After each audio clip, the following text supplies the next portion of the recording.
The Neutrab National Youth Front today conducted inspection of the weighbridge and examined the documents related to its operation and the trucks passing through it. Speaking on the matter, HNYF President Hastings Lyngdoh and General Secretary Alfred Malay explained the purpose of their visit. They stated that the inspection was prompted by reports suggesting irregularities involving trucks carrying materials such as boulders, stones, sand, earth and other goods being transported from Keling to Assam.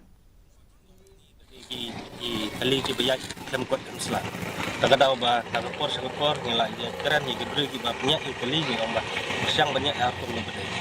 mata kadang bang iwan ni taksmi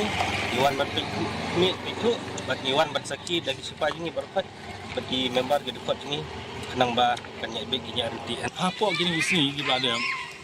iwan giang hani surong nipej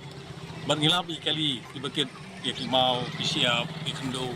kata kalau makin ya dengan negara selok negara ini syasa halin mengilawan mengiam taksi ini gawe kali rupaya yang ne kalau ada kali kibakit hababiang ikut islah ke jalan malikin tinggi kita ke jingon syak ini ada ngitip scam ke jingting jungi kalau makin ya illegal krem jalan